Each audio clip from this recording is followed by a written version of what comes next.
Pertanyaannya bunyi begini. Pak Ustaz,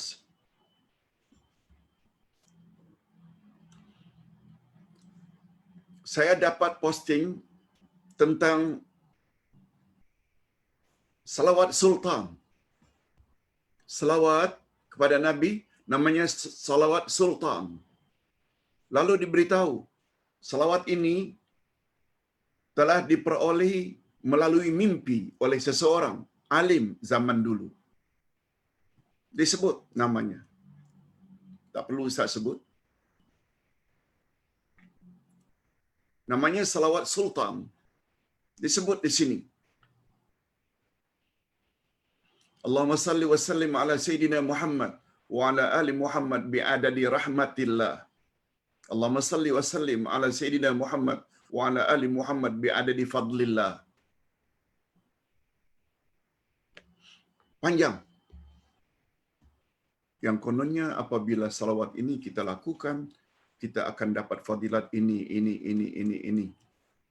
Ustaz jawab singkat saja. Kita yang berpahaman Ahlus Sunnah wal Jamaah, manhaj akidah kita, jalan tepat dalam kita berakidah, tidak boleh mimpi jadikan sandaran dalam beramal. Mimpi tidak boleh dijadikan sandaran dalam beramal.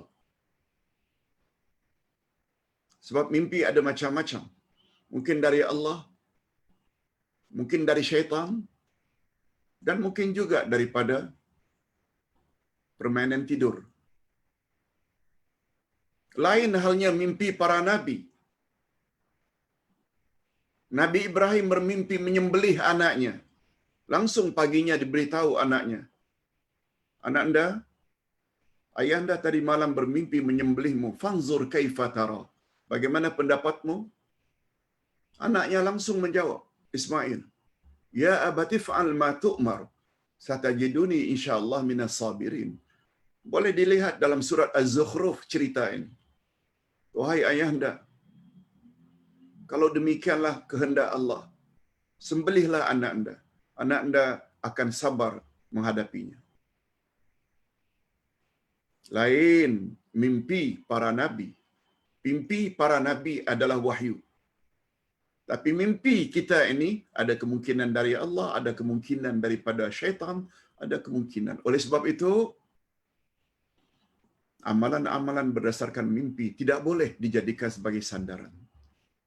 Itu jawaban Ustaz. Mudah-mudahan berguna juga untuk para pendengar sekalian. Ustaz berpindah kepada pertanyaan melalui Facebook. Masya Allah. Hari ini sudah tersedia 7 soalan. Ustaz akan jawab semampu yang boleh. Assalamualaikum Pak Ustaz. Bolehkah kita mengamalkan surah Al-Fatihah senantiasa macam hukum wajib lepas zikir salat?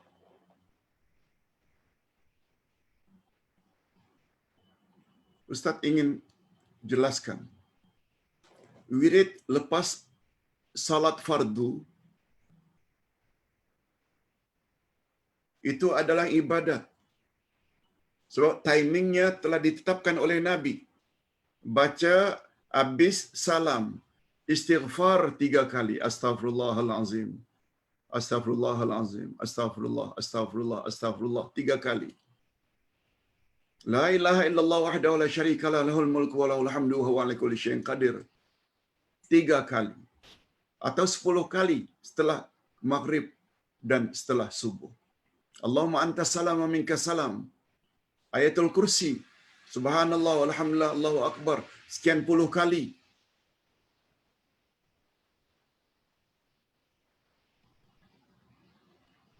Ustaz pernah baca pandangan dari kibarul ulama, ulama besar dari Arab Saudi yang namanya Syekh Fauzan Al-Fauzan. Kata beliau, tidak ada satu pun hadis sahih yang menggalakkan agar kita membaca Al-Fatihah setelah salat. Ibadat mesti ikut, bukan kita reka-reka. Asalkan rasa bagus, buat. Asalkan rasa bagus, buat. No. Itu sebabnya ilmu hendaklah didahulukan daripada berucap dan beramal. Kalau Ayatul Kursi betul, itu pun Ayatul Kursi bukan diawali dengan Allahu la ilaha illa huwal hayyul qayyum. Itu bukan Ayatul Kursi. Itu tidak ada dasarnya dari Nabi. Ayatul Kursi bermula dari Allahu la ilaha illa huwal hayyul qayyum. Kembali pada persoalan,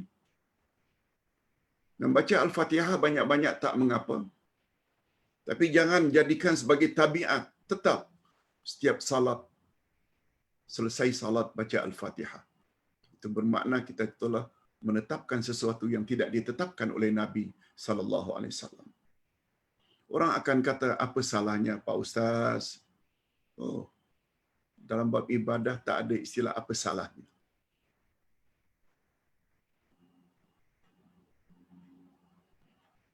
Hadirin dan hadirat rahimakumullah. Syarat amal diterima pertama ikhlas lillah, yang kedua ittiba'ur rasul. Apa makna ittiba'ur rasul? Ikut cara Rasul. Ikut cara Rasul pula ada 6 cabangnya. Mengenai timingnya, mengenai bilangannya, mengenai tempatnya, semua Nabi telah sebut. Oleh sebab itu apabila zikir tertentu, timingnya Nabi tetapkan setelah salat. Buat yang Nabi suruh saja. Jangan tambah-tambah. Yang kedua, Assalamualaikum Pak Ustaz, bagaimana cara terbaik untuk membantu anak yang sudah meninggal pada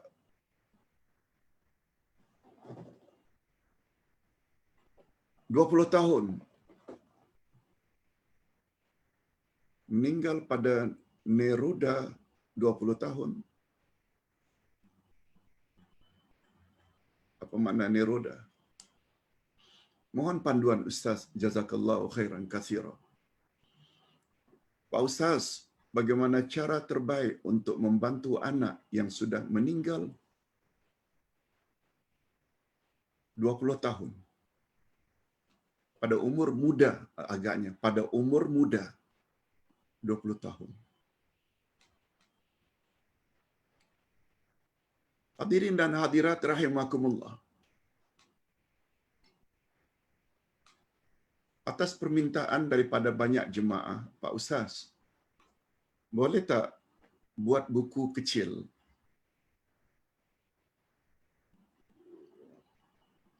cara menolong orang yang sudah mati?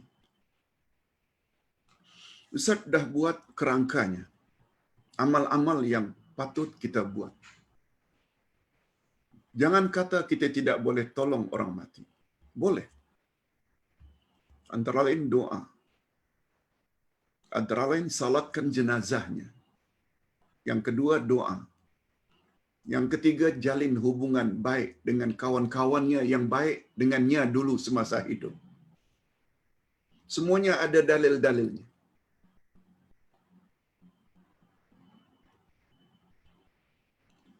Kalau dia belum haji, kita mampu hajikan dia. Kalau dia belum akikah, menurut pandangan setengah ulama, boleh. Bukan akikah ya, korban. Korbankan untuk dia.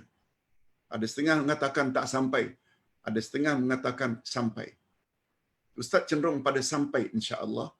Ada dalilnya.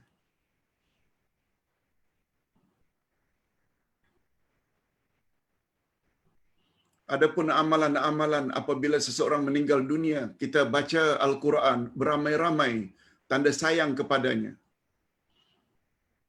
A, 1 juz, B, juz yang kedua, C, juz yang ketiga. Kemudian dihadiahkan. Para ulama berbeza pendapat.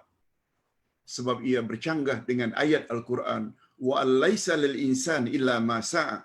Manusia tidak memperolehi apa-apa kecuali apa yang diusahakannya sendiri. Kita baca Al-Quran, itu kita yang baca, bukan dia yang baca. Adapun tentang menghadiahkan, boleh jadi sampai, boleh jadi tak sampai. Ustaz punya pandangan sederhana dalam hal ini. Yang sampai itu, yang kita buat sendiri. Ingin dapat ganjaran banyak di akhirat, banyak-banyaklah baca Quran. Banyak-banyaklah berzikir sendiri, selagi hayat di kandung badan.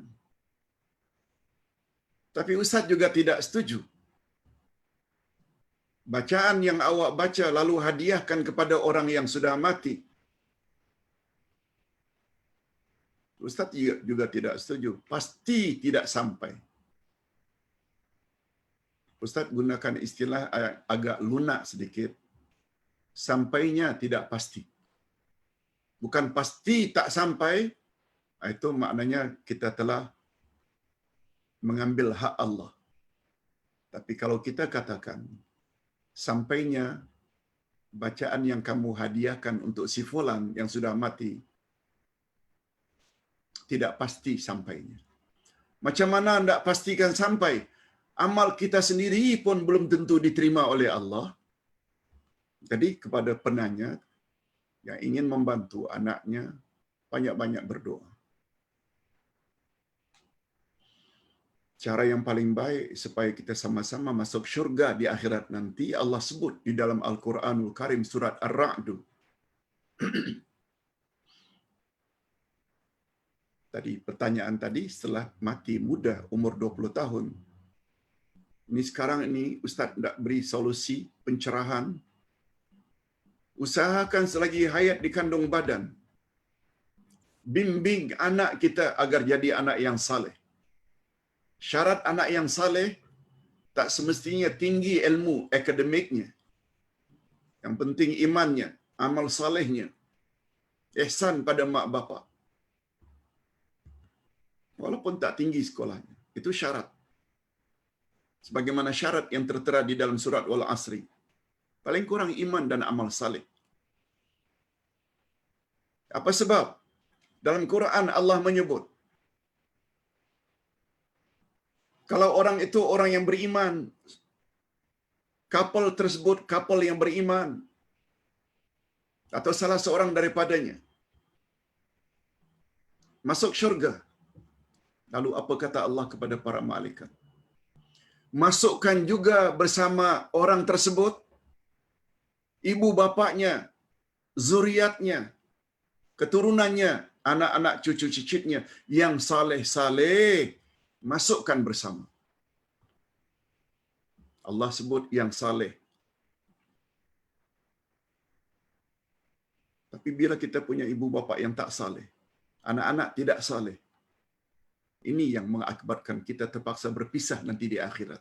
Ingin bersama, pastikan selagi hayat di kandung badan, usahakan agar jadi anak, agar berusaha agar anak-anak semuanya, cucu-cucu, menjadi anak-anak dan cucu yang saleh dan salehah. Yang ketiga, Ustaz, apa beza istighasah dengan tawassul? Ada istilah istighasah, ada istilah isti'adzah, ada istilah isti'anah.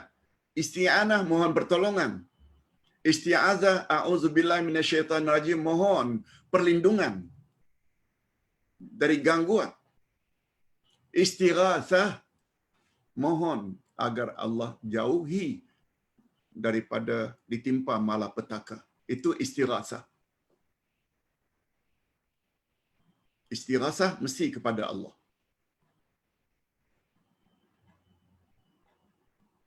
Jadi istighasah itu dia adalah salah satu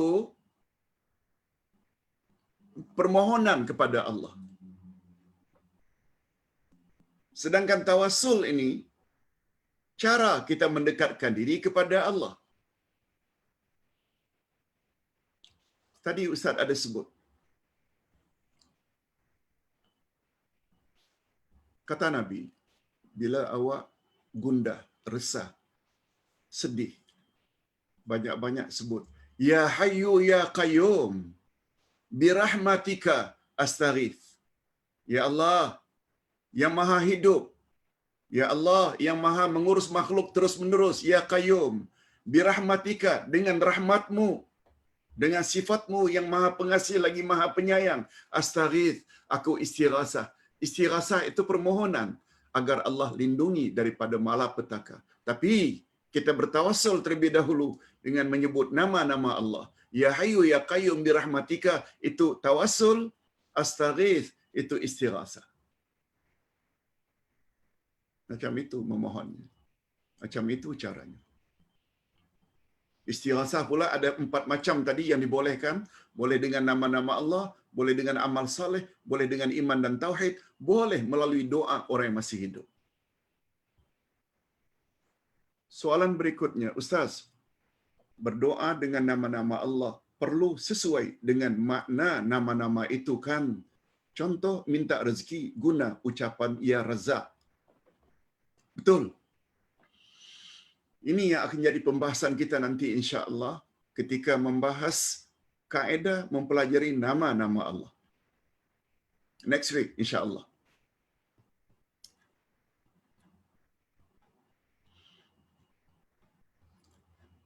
Bila memohon Razzaq, panggillah Ya Razzaq, Ya Razzaq.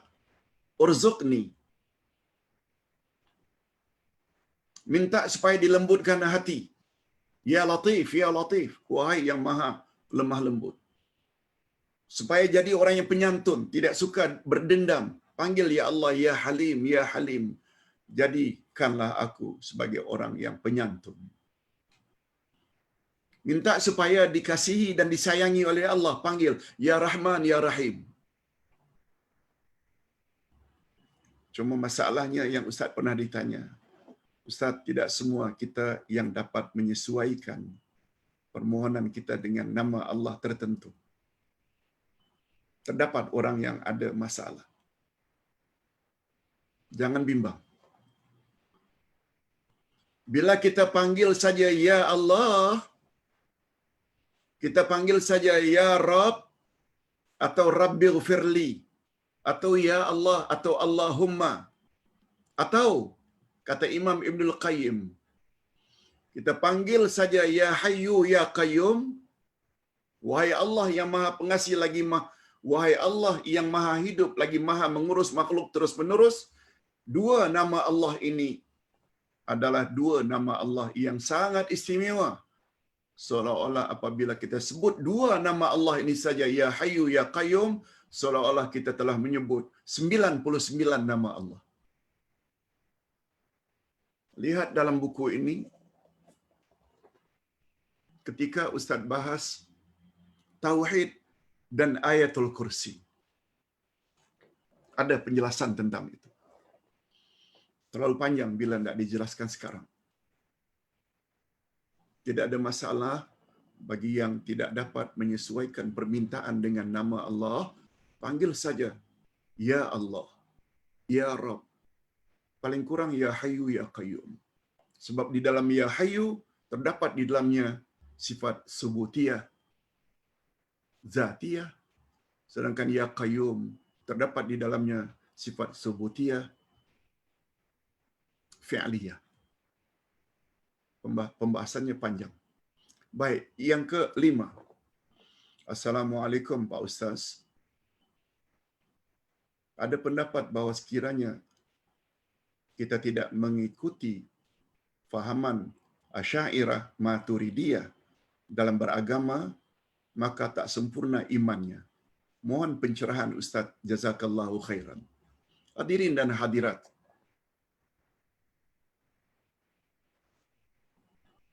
mazhab dalam agama ini pada garis besarnya ada dua.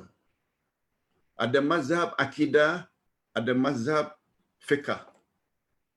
Mazhab yang paling popular ini dalam bab fiqh. Fiqh ini amalan. Macam mana salat, puasa, wuduk, tayamum, haji, umrah. Yang paling popular diakui sebagai mazhab Ahli Sunnah wal Jamaah. Mazhab Hanafi yang dipimpin oleh Imam Abu Hanifah. Mazhab Maliki yang dipimpin oleh Imam Malik. Mazhab Syafi'i yang dipimpin oleh Imam Asy-Syafi'i. Dan yang keempat, Hambali yang dipimpin oleh Imam Ahmad ibnu Hanbal. Tapi ingat, itu mazhab dalam fiqh. Mazhab dalam ibadah ni banyak. Maaf, mazhab dalam akidah ni banyak. Akidah. Ada namanya Syiah. Mereka punya akidah beza dengan kita Ahlus Sunnah wal Jamaah. Ada mazhab Mu'tazilah. Ada mazhab Qadariyah, Jabariyah. Ada mazhab Qadaniyah. Ada mazhab Ahlus Sunnah wal Jamaah.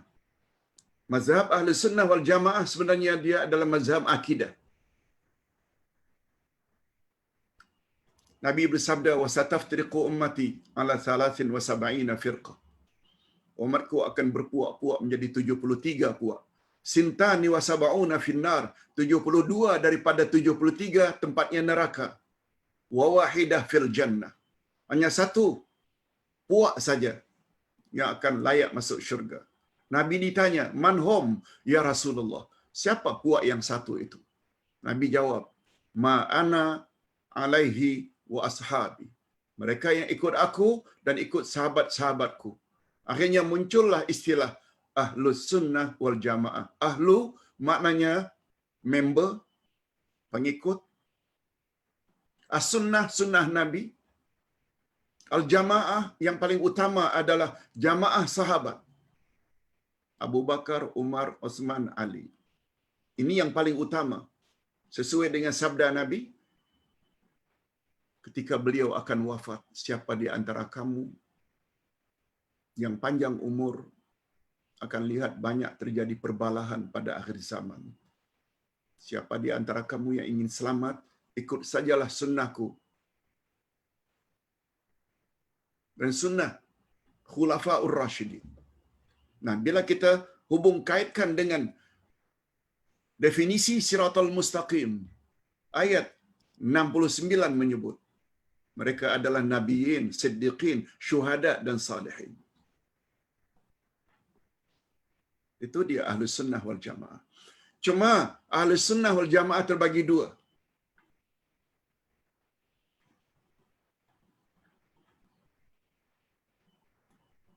Ahlus Sunnah wal Jamaah yang berada pada 3 kurun pertama, namanya Ahlus Sunnah wal Jamaah yang Salafi.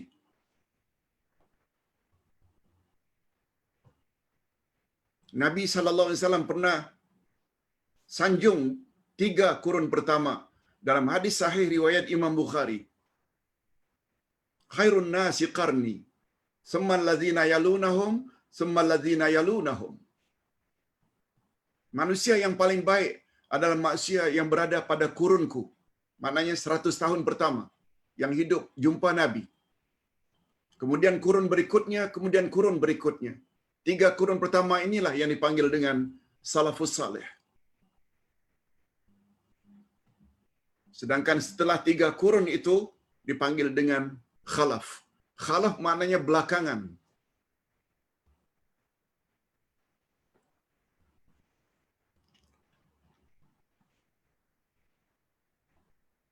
Namun demikian kedua-duanya adalah Ahlus Sunnah wal Jamaah. Cuma ada di kalangan Ahlus Sunnah wal Jamaah cenderung kepada fahaman salaf. Ada yang cenderung kepada fahaman Ahlus Sunnah yang khalaf. Asy'ariyah Maturidiyah adalah khalaf. Make your choice. Pilihlah.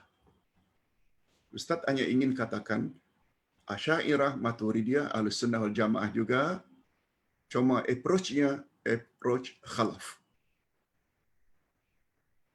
Ustaz kira cukup dengan isyarat itu kita memahami. Ustaz terus terang ingin katakan, Ustaz cenderung pada salaf. Mengapa? Itu ada nanti dalam buku Ustaz. Mengapa saya pilih salaf? Alasannya sangat banyak. Cukuplah dengan ayat yang ke-100 dari surat At-Taubah.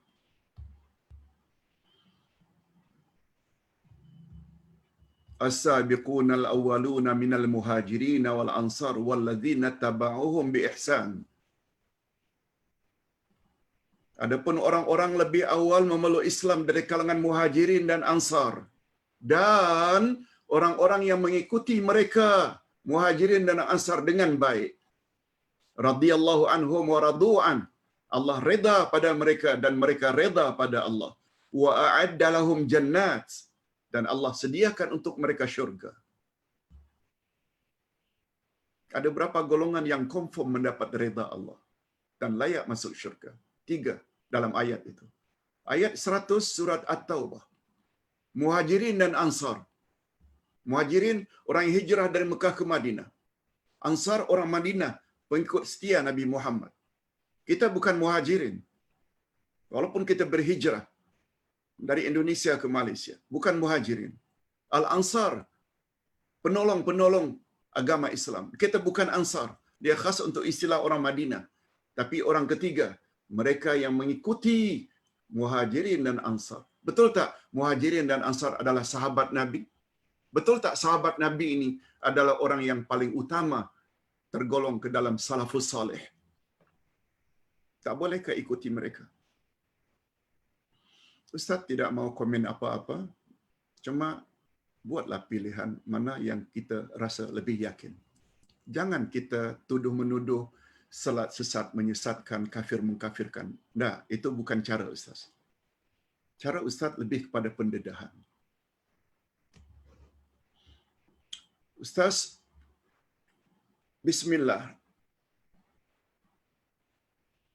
Ingin tanya Pak Ustaz, kalau di alam barzakh masih mengalir kiriman pahala, tapi kalau alam akhirat sesudah hari pembalasan timbangan amal buruk berat, masih ada harapankah untuk masuk syurga?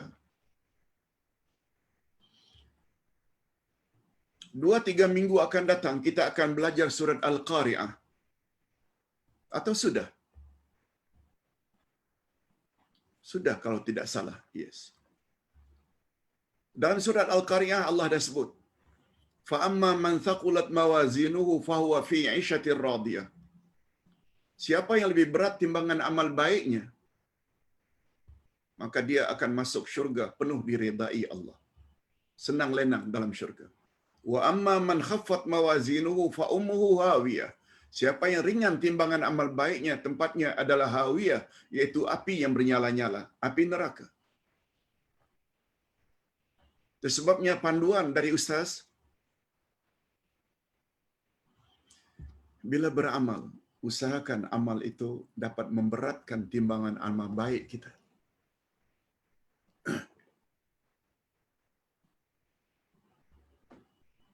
Apa dia amal yang paling memberatkan timbangan amal baik kita? Ustaz buat beberapa contoh. Nabi SAW bersabda, "Athqalu ma yuzanu fil mizan yaumal qiyamah at-taqwa wa husnul khuluq." Sesuatu yang paling menolong memberatkan timbangan amal baikmu dalam mizan hari kiamat adalah takwa dan akhlak yang mulia.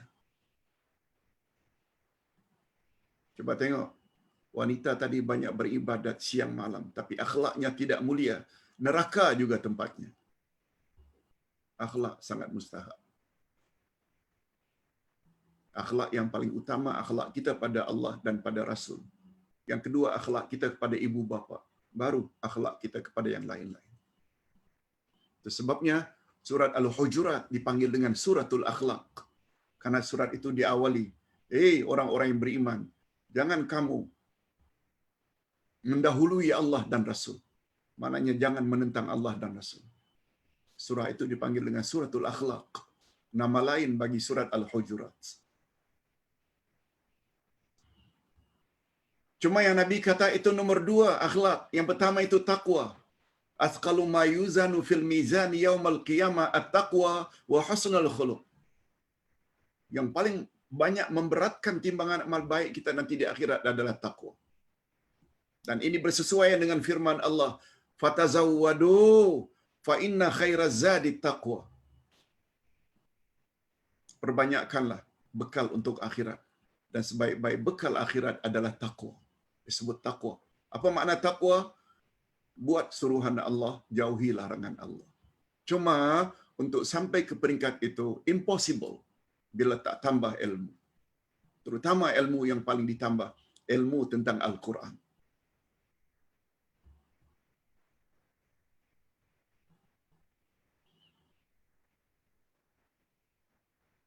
Ustaz ulang sekali lagi pertanyaan.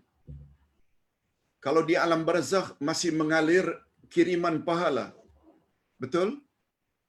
Kiriman pahala terutama kata Nabi, bila mati anak cucu Adam semuanya terputus kecuali 3. Sedekah jariah. Ya sedekah untuk pembinaan masjid ke, untuk markas tahfiz ke, selagi diramaikan terus mengalir. Au ilmin yuntafa'u bihi, atau ilmu yang dia beri manfaat. Dia tulis kitab, orang baca, orang dapat manfaat, dia terus-menerus akan dapat pahala. Dan waladin salihin yad'ulah, dan dia memiliki anak yang saleh, sebab semua amal anak saleh sampai kepada mak bapa automatically. Adapun yang lain-lain itu khilaf ulama. Seperti tadi menghadiahkan Quran, bacaan ini, ulama khilaf. Ada yang mengatakan sampai, ada yang mengatakan tidak sampai. Cuma Ustaz berani mengatakan sesuatu yang kita hadiahkan, amal kita kepada orang mati, tidak pasti sampainya. Bukan pasti tak sampai. Jangan. Itu bermakna kita telah mendahului Allah. Mungkin juga sampai. Macam mana tak? Macam mana kita katakan pasti sampai? Amal sendiri saja belum tentu diterima oleh Allah. Apalagi amal yang kita hadiahkan untuk orang lain.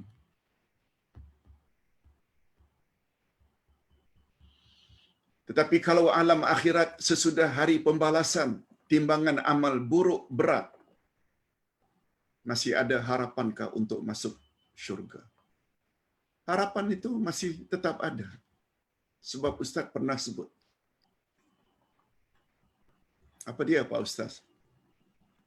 Tak sabar nak dengar. Ada 3 perkara yang boleh tolong kita di akhirat nanti. Masih ingat? Atau dah lupa? Pertama, amalun salihun. Amal saleh kita sendiri. Kita naik haji, kita umrah, kita baca Quran, kita salat, tahajud, witir, rawatib, duha, puasa sunat. Amalun salihun. Juga yang boleh menolong kita di akhirat nanti syafaat. Terutama syafaat Rasulullah. Ada pihak yang diizinkan oleh Allah untuk tolong kita. Itu namanya syafaat. Termasuk orang yang di dalam neraka, berkat syafaat Nabi Muhammad sallallahu alaihi wasallam, dia akhirnya dikeluarkan dari neraka masuk ke syurga. Itu namanya syafaat. Bukan amal salehnya. Syarat untuk dapat syafaat Nabi Muhammad ada 2. Izin Allah kepada Nabi atau kepada malaikat atau pada tuan guru kita. Yang kedua, redha Allah pada kita. Ini yang paling utama dalam hidup ni, mesti dapatkan redha Allah. Kita dah bahas bab itu dengan panjang lebar. Yang ketiga, apa dia Pak Ustaz selain amal saleh dan syafaat? Yang ketiga ni, rahmat Allah. Rahmatullah. Dalam satu hadis, seseorang walaupun tidak beramal semasa hayatnya, tak banyak amalnya, akhirnya dia masuk syurga. Tapi dengan berkat rahmat Allah, dia dikeluarkan daripada neraka, masuk ke dalam syurga. Cuma kita tak tahu kita layak atau tidak mendapatkannya. Yang kita mampu untuk buat hari ini, banyak-banyaklah beramal saleh. Yang kedua, jadikan kita orang yang Allah redai. Untuk jadi orang yang redai, syaratnya 2 yang paling utama. Jangan syirik terhadap Allah, sebab orang yang syirik Allah tak reda. Yang kedua, ikuti Nabi Muhammad dan jadikan baginda sebagai role model. Jangan ikut yang lain. Jangan utamakan yang lain dari baginda. Terutama pembuat-pembuat bid'ah. Dalam mendakwa pula, bid'ah yang dia buat membuat amalnya lebih sempurna. No. Allah reda bila kita ikut Nabi Muhammad sallallahu alaihi wasallam. Adapun rahmat Allah ada syarat-syaratnya. Nanti kita akan bahas insya-Allah.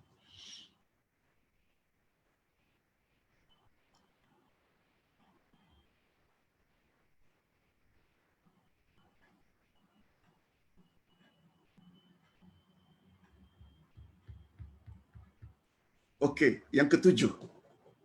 Ini soalan yang terakhir dan agak panjang. Ustaz baca.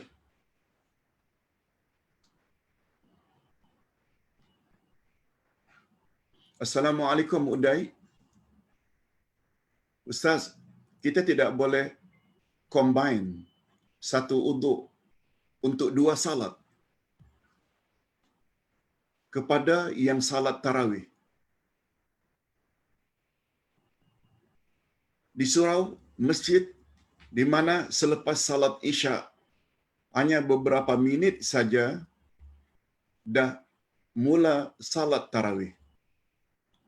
Bolehkah kita gunakan uduk salat Isya tadi untuk salat tarawih seperti kita lakukan salat suri? Karena masa di antara salat Isya dan tarawih sangat terhad selagi tidak batal uduk. Mohon pencerahan dari Ustaz. Salam Uday. Ustaz, kita tidak boleh combine. Okey, ini diulang dua kali ya. Okey, sama pertanyaannya. Hadirin dan hadirat, yang Ustaz katakan tidak boleh combine itu bagi wanita istihadah. Wanita yang datang darah penyakit. Atau lelaki yang tak tos, yang kencingnya tidak dapat dikontrol. Ustaz dah beri panduan. Untuk wanita istihadah, untuk laki-laki yang tak tos,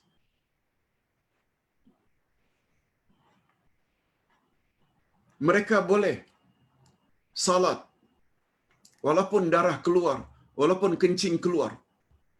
Tapi dengan syarat, beruduk hendaklah setelah masuk waktu. Setelah beruduk, pakai pampers, pakai tuala, supaya darah atau kencing itu mengena pada pampers atau tuala, tidak berserakan. Andai kata dalam salat terkeluar kencing, terkeluar darah istihadah, teruskan salat. Tidak batal dan tak perlu diqada. Sudah diterima oleh Allah salatnya itu. Cuma bagi orang seperti itu, mereka tidak boleh buat dua salat fardu. Kecuali salat fardu yang mereka buat itu, mereka jamakkan zuhur dan asar. Umpamanya musafir. Setelah masuk waktu, dia beruduk, dia buat 2 rakaat zuhur, 2 rakaat asar setelah itu. Tak perlu uduk berasingan. Atau mereka yang ingin salat zuhur, buat qabliyah, zuhur dan ba'diyah. Tak mengapa, insya-Allah dengan satu uduk. Tapi uduk tersebut tidak berlaku untuk asar, bila sampai tunggu asar. Salat maghrib tak berlaku untuk salat isya bagi mereka yang special tersebut. Bukan untuk semua orang. Sedangkan orang-orang yang biasa tidak istihadah, tidak taktus, salatnya boleh untuk beberapa salat. Salat fardu ke salat sunat, seperti umpamanya tentang salat tarawih tadi. Cuma Ustaz menyarankan, karena salat tarawih itu banyak setelah selesai salat isya, bagi yang istihadah dan taktus, buat uduk berasingan untuk buat salat tarawih. Malah nasihat bagi Ustaz supaya tidak menyusahkan. Salat tarawih sajalah di rumah. Awak tak sihat, buat salat di rumah. Selesai masalah. Hadirin dan hadirat rahimakumullah. Sekali lagi ya, salat dengan satu uduk boleh bagi orang yang tidak uzur. Yang Ustaz batasi itu hanya untuk orang yang uzur sebagaimana yang telah dijelaskan. Alhamdulillahirabbil alamin. Wassalatu wassalamu ala asyrafil anbiya'i wal mursalin wa ala alihi wa sahbihi ajma'in. Ya Allah, ampunkanlah dosa kami dan dosa kedua ibu bapa kami dan cucurilah mereka rahmat-Mu sebagaimana mereka telah didik kami sejak dari kecil. Ya Allah, berilah kami pasangan hidup dan zuriat keturunan yang saleh-saleh yang menyedapkan pandangan mata dan hati kami. Jadikanlah kami sebagai pemimpin orang-orang yang bertakwa. Allahumma inna na'udzubika minal bala'i wal waba'i wa sayyi'il asqam. Ya Allah, kami mohon dilindungi daripada bala, wabak, virus COVID-19. Angkatkanlah virus ini, wabak ini sesegera mungkin sehingga kami dapat beribadat kepadamu dengan lebih selesa. Dapat melakukan salat berjamaah seperti biasa. Dapat mengerjakan umrah dan mengerjakan haji. Birahmatika ya arhamar rahimin. Ya Allah, kami mohon agar dilindungi negara kami dan negara-negara umat Islam. Berilah kami pemimpin yang taat kepadamu sehingga kami sebagai orang yang beragama Islam dapat beribadat kepadamu dan negara kami menjadi baldatun thayyibatun wa rabbun ghafur. Negara yang aman, makmur, lagi diredai dan mendapat ampunan daripada Allah. Wa sallallahu ala nabiyyina Muhammad wa ala alihi wa sahbihi ajma'in. Walhamdulillahirabbil alamin. Sekian dulu. Assalamualaikum warahmatullahi wabarakatuh. Syukran